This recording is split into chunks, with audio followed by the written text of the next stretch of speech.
ओम नमः शिवाय। जय महाकाल। दोस्तों देवों के देव महादेव भगवान शिव को प्रसन्न करने के लिए मात्र एक लोटा जल और एक बेलपत्री काफी है। भगवान शिव को भोले भंडारी इसीलिए कहा जाता है क्योंकि भगवान शिव इतने भोले हैं कि मात्र एक लोटा जल अर्पित करने से और एक बेलपत्र अर्पित करने से अपने भक्तों की मनोकामना को पूरा करते हैं। लेकिन जितनी जल्दी भगवान शिव प्रसन्न होते हैं उतनी ही जल्दी नाराज होते हैं।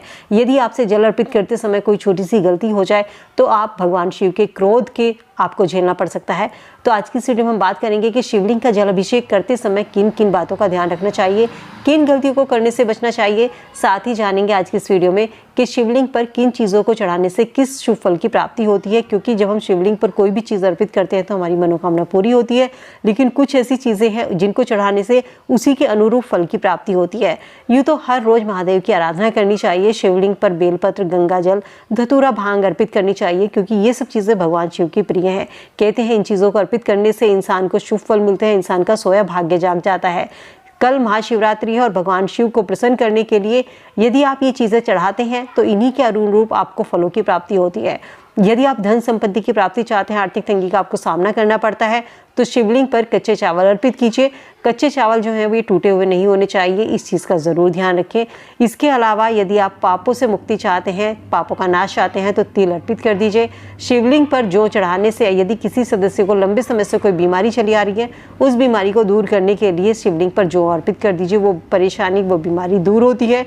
कहते हैं शिवलिंग पर गेहूं अर्पित करने से पुत्र की प्राप्ति होती है। इसके अलावा यदि कोई भी परिवार का सदस्य है, उसको तेज बुखार है और शिवलिंग पर आप वहाँ जल अर्पित कर दीजिए और उस जल को ला करके उस बीमारी इंसान को पिला दीजिए। उस बीमारी में धीरे धीरे आराम लगना शुरू हो जाएगा।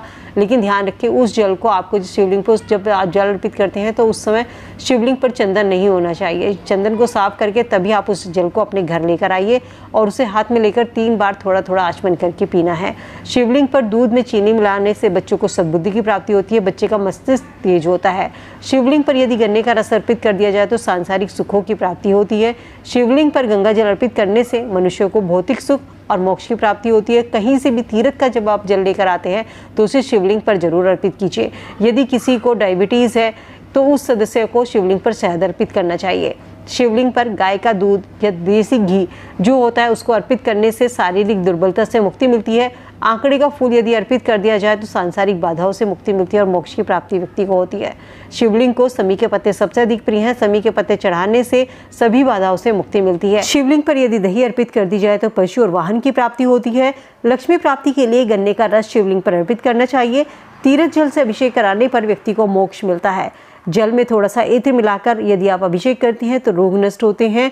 दूध में शक्कर मिलाने से बच्चे को सद्बुद्धि की प्राप्ति होती है। घी का अभिषेक कराने से वंश में वृद्धि होती है और यदि सरसों के तेल से अभिषेक कर दिया जाए तो रोग और शत्रुओं का नाश होता है। तो दोस्तों ये थी कुछ चीज़ें जिनके अनुरूप हमें फलों की प्राप्ति होती है। शिवलिंग पर क्या चढ़ाने से क्या फल मिलता है। और अब बात करते हैं कि शिवलिंग का जल अभिषेक किस तरीके से करना चाहिए। दोस्तों जब भी हम शिवलिंग का जल अभिषेक करते हैं तो कुछ बातों का जरूर ध्यान रखना चाहिए कि जल सबसे पहले आपके घर का होना चाहिए। मंदिर से लेकर शिवलिंग पर जल अर्पित ना करें।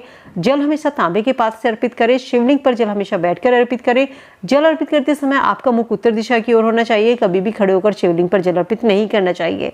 शिवलिंग में जहाँ से जल निकलता है वो जलहरी का दायां भाग भगवान गणेश विराजमान होते हैं, बाएं भाग में कार्तिकेय और बीच का स्थान जहाँ से जल निकलता है वो अशोक सुंदरी का होता है। जाते ही शिवलिंग के शीर्ष भाग पर जल अर्पित ना करके सबसे पहले भगवान गणेश को जल अर्पित करें और इसके बाद बाएं भाग पर कार्तिकेय को, फिर अशोक सुंदरी को, फिर शिवलिंग के चारों ओर जो गोलाकार हिस्सा देखते हैं ये होता है माता पार्वती का हस्तकमल जहाँ पर जल अर्पित करना चाहिए। इसके बाद शिवलिंग के शीर्ष भाग पर जल अर्पित किया जाता है। ये होता है शिवलिंग पर जल अर्पित करने का सही तरीका। और यदि किसी मंदिर में शिवलिंग के ऊपर जलधारी तांबे का लोटा टंगा है तो उसमें जल अर्पित करिए। उसमें शिवलिंग भगवान शिव की और अन्य पुत्रियां होती हैं।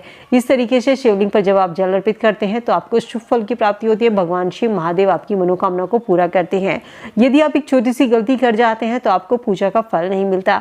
दोस्तों शिवलिंग पर जब भी जल अर्पित करें तो जल हमेशा खाली होना चाहिए, साफ जल होना चाहिए। पंचामृत आपको कराना है तो पहले पंचामृत से स्नान कराइए, दूध से, दही से, घी, शहद, शक्कर से।